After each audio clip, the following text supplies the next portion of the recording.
मनुष्य जाति की दुष्टता। उत्पत्ति अध्याय 6 का 5 से पढ़ेंगे। यहोवा ने देखा कि मनुष्यों की बुराई पृथ्वी पर बढ़ गई है और उनके मन के विचार में जो कुछ उत्पन्न होता है वह निरंतर बुरा ही होता है। और यहोवा पृथ्वी पर मनुष्य को बनाने से पछताया और वह मन में अति खेदित हुआ। तब यहोवा ने कहा, मैं मनुष्य को जिसकी मैंने सृष्टि की है पृथ्वी के ऊपर से मिटा दूंगा।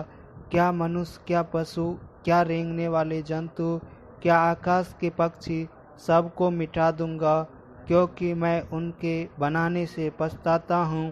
परंतु यहोवा के अनुग्रह की दृष्टि नूह पर बनी रही। नूह की वंशावली यह है।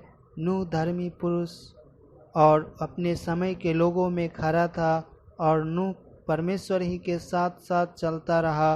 और नूह से सेम, हाम और एपेत नामक 3 पुत्र उत्पन्न हुए। उस समय पृथ्वी परमेश्वर की दृष्टि में बिगड़ गई थी और उपद्रव से भर गई थी। और परमेश्वर ने पृथ्वी पर जो दृष्टि की तो क्या देखा कि वह बिगड़ी हुई है, क्योंकि सब प्राणियों ने पृथ्वी पर अपना अपना चाल चलन बिगाड़ लिया था। तब परमेश्वर ने नूह से कहा, सब प्राणियों के अंत करने का प्रश्न मेरे सामने आ गया है, क्योंकि उनके कारण पृथ्वी उपद्रव से भर गई है। इसलिए मैं उनको पृथ्वी समेत नष्ट कर डालूंगा। इसलिए तू गोपेर वृक्ष की लकड़ी का एक जहाज बना ले, उसमें कोठरियाँ बनाना और भीतर बाहर उस पर राल लगाना। इस ढंग से तू उसको बनाना, जहाज की लंबाई 300 हाथ, चौड़ाई 50 हाथ और ऊंचाई 30 हाथ की हो। जहाज में एक खिड़की बनाना और उसके एक हाथ ऊपर से इसकी छत बनाना और जहाज की एक ओर एक द्वार रखना और जहाज में पहला, दूसरा, तीसरा खंड बनाना।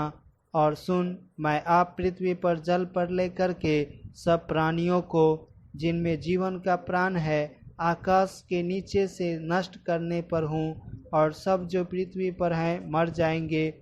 परंतु तेरे संग मैं वाचा बांधता हूँ, इसलिए तू अपने पुत्रों, स्त्री और बहुओं समेत जहाज में प्रवेश करना। और सब जीवित प्राणियों में से तू एक एक जाति के 2-2 अर्थात एक नर और एक मादा जहाज में ले जाकर अपने साथ जीवित रखना। एक एक जाति के पक्षी और एक एक जाति के पशु और एक एक जाति के भूमि पर रेंगने वाले सब में से 2-2 तेरे पास आएंगे कि तू उनको जीवित रखे।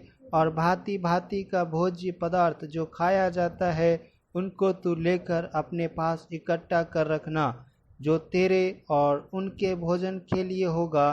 परमेश्वर की इस आज्ञा के अनुसार नूह ने किया।